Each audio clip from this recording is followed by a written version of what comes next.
Are you a trumpet player or horn player who really tries to do your long tones every single day?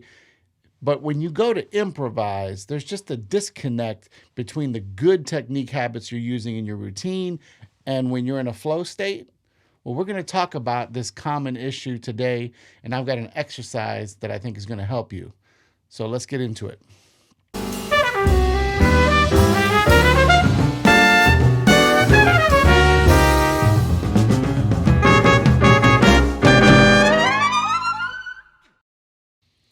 Hi, welcome to Jazz Mind. My name is Tito. I want to thank those of you who've been watching my videos as I launch this YouTube channel. It really means a lot to me to see a lot of the great comments and feedback that I've been getting. So thank you for your support.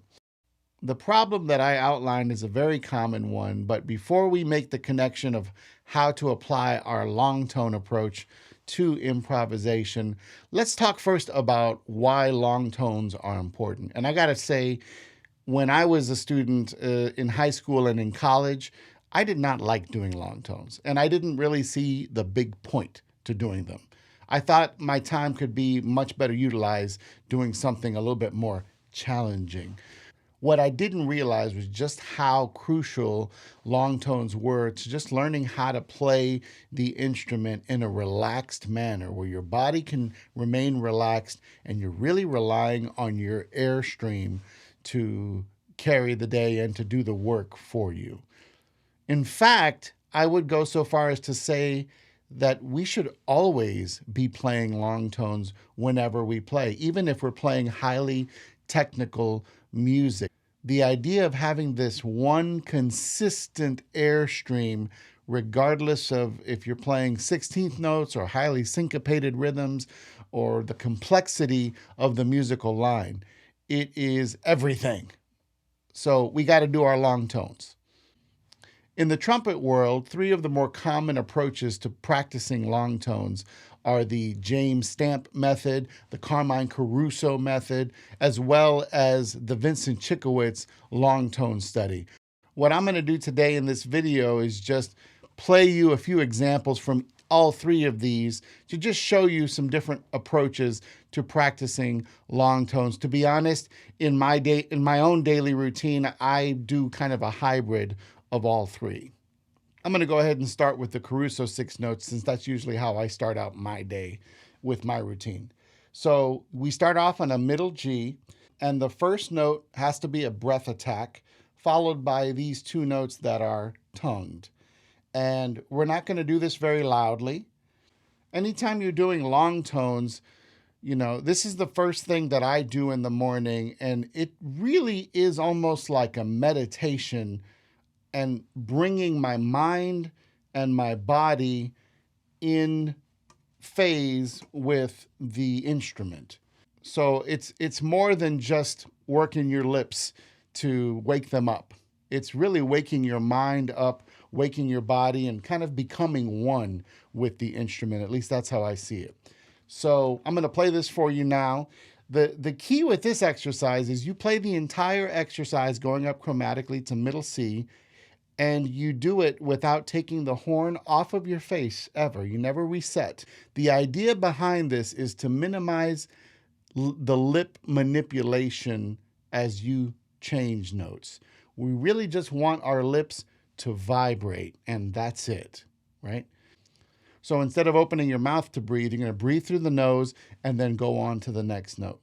Here we go.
All right, so now we're going to move on to the James Stamp method. And I'm just going to play what's called the basic warm up. And I'm not going to play all of it. I'm just going to play a few examples for you. This one starts on C, goes up a second to a D, and you hold that note. You really kind of lay into that note a little bit more. You work your way down to G, go up another second to A, lay into that note, and then we work our way down. And this takes you all the way down. Other exercises will take you into the pedal register. I'm not going to do all that right now. So here we go with the basic warm-up by James Stamp.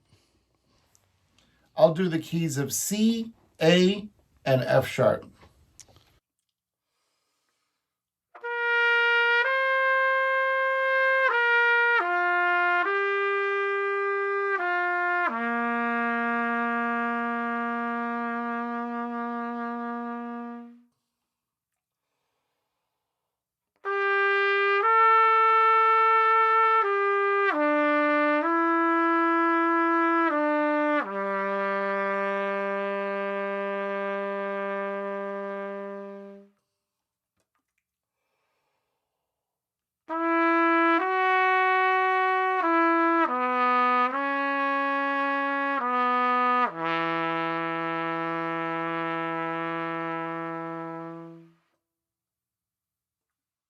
And the last demonstration I'll give you is one of the Vincent Chikowitz. And I really love this one because this is a fabulous way to start stretching into your upper register. So he has some that just like Stamp and Caruso begin right in the middle register, but as you warm up, they really begin stretching into the upper register. So I'm actually going to pick a couple that start to get me into my upper register through the long tone approach.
Really, you can't go wrong with any of these approaches. They're all tried and true. I know so many different players, great players, that utilize these three methods in some way.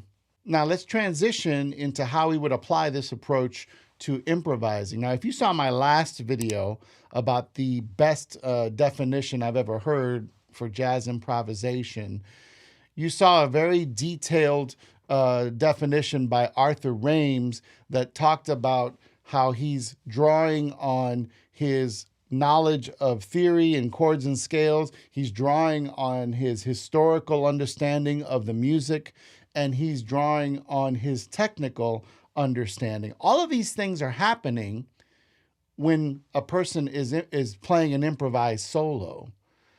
But because of that, we cannot simply focus on the body and the tone production like we can when we're doing our warm-up. So this already inherently creates some issues and some problems. And I can't tell you how often that I've fallen into it as well, where you just get so focused in on the ideas that you're playing and you forget to breathe, or you forget to support with your airstream. And so this exercise that I want to present to you is my way of combating this problem. Another issue is that you're not just playing by yourself. We usually have a rhythm section that we're playing with, and jazz by its nature is groove-based music. So oftentimes we're grooving to the rhythm, right? And sometimes some people start dancing, you know, we start moving our bodies, we start doing all kind of crazy stuff. Now, it's great for the people to dance, right? It's not so great for the instrumentalist to be dancing. That has a tendency to get in your way of what you're trying to say, right? So people dance good. Us dancing when we solo, not great, okay? So now here's the deal with this. I want you, and my goal for me is to make people feel the groove when I play. I want them to feel that groove come out of the bell, but I don't need to move extraneously in order to accomplish that, especially if it's going to get in my way of what I'm trying to do right here. All right, so this exercise I'm going to show you is how I deal with this issue, and it really helps me to center my mind, calm my body down, rely on my air, and try to take those good brass habits, those good playing habits into my improvised solo. What we're going to do is to take a long tone based approach while we're improvising over a tune. And yes, we'll actually be improvising. You're going to be thinking about ideas and playing the changes, but we're going to start more like with playing guide tones or chord tones, for example, and finding ways to voice lead smoothly from one measure or one chord to another using this long tone approach. Now, the key for this is that I'm going to still take a nice full breath, and I'm going to play sustained ideas for this exercise. I'm not going to get into a lot of staccato, rhythmic, highly syncopated stuff for this approach. What I want to do is take my breath, begin improvising, and I'm going to use a backing track right now. I know some of you detest playing with backing tracks. I guess in an ideal world, we'd be able to have our own professional rhythm section, you know, like we could practice with every single day. Hey, guess what? It ain't going to happen. So some of you like to practice along with recordings. That's great. That's fine. I am someone who actually does use backing tracks. They're not the perfect answer for everything, but they're, I feel, an adequate simulation for being able to follow a tune, lay down a tune, learn the changes, learn the harmonic principles, as well as learning to groove and learning to swing. Another thing I'll just briefly say about backing tracks is oftentimes I find that it's easier for me when I'm just playing by myself to overplay because there's no other rhythm section person helping me out, right? But even when I have a backing track, I'm reminded to keep phrasing and keep leaving space and to really play melodic ideas because I don't have to play all the time. The music keeps going. It's my 2 cents. So we're going to start with an F blues track, and I'm just going to take a nice full breath, and then I'm going to play sustained ideas. They could be whole notes. They could be half notes. They could be longer, okay? On occasion, I might throw in some quarters, what have you. But in general, it's going to be a sustained idea. It's going to be a longer type of line. And then when my body tells me, hey, Tito, it's time to breathe, I'm going to go ahead and find a way to stop my idea, take another full breath, and I'm going to do it all over again while keeping my place in the form.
can really apply this approach to any type of tune. So I'm going to do it over a standard tune now with a few more chords in it. I'm going to do it over a 32 bar standard, Autumn Leaves. And I'll just do it over one chorus. I'm going to really kind of be focused in on those guide tones. And by the way, if you don't know what guide tones are primarily the thirds and sevenths of each chord, but kind of alternating between thirds and sevenths based on smooth voice leading as far as the movement from chord to chord. You don't want any big skips. You prefer like half step motion, whole step motion, that type of thing. Although as you can hear, I'm throwing in more than just thirds and sevenths. I'm using other parts, other chord tones, other upper extensions as well. Here's Autumn Leaves.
As I said before, you literally can apply this approach to any kind of tune. And another kind of tune you can use this over are fast tempo tunes. Now, I'm going to have to talk about playing over fast tempos in another video. So that certainly is on my list to do. But I do want to approach the subject here in this video because a lot of people have come to me talking about how much they struggle with practicing over fast tempos. And of course, I always ask them, well, how much do you practice playing fast tempos? And they're like, no, Tito, you don't understand. Like, I struggle doing that. And I said, yeah, no, I do understand, but how much do you actually practice fast tempos, right? So most of the time, people will slow down the tempo to learn the changes, but they never quite get that tempo up to where it needs to be. Depending on the type of tune you're playing. For this exercise and this approach, I want you to actually play over the faster tempo, whatever that might be. But what you're going to do is simplify what you're playing and take this same long tone approach to this faster tune. What this is going to do for you, what it does for me, is it really helps to calm my body down. It's really super easy to get excited when, we're tipping at, 260, 280, 300, what have you. I want to calm my body down. I want to still be taking my deep breaths, and I want that consistent, steady airstream. So I'm going to demonstrate this for you now over Cherokee at about 300.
All right, so I wanted to show you and demonstrate kind of where this is all leading. You know, the more you can practice this exercise and kind of bring that relaxation to your body, focus on your airstream, the easier, faster technical passages are going to be for you. There's really a ton of benefit from doing this. I mean, another thing that this helps you to do is to get out of playing kind of your normal licks that all of us kind of have, that we play a lot of. This kind of forces you into new territory where you're simplifying and you're playing longer, more sustained phrases, which can be a really nice balance in your solo to some of the faster eighth note line stuff.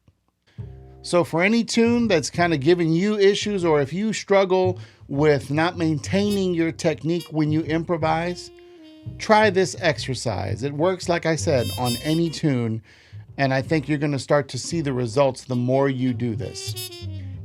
Thank you if you watched all the way to the end of this video. Please like, comment, and subscribe. I mean, if you like the video, like the video. Please comment, please subscribe. Take care, family. We'll see you on the next one. Peace.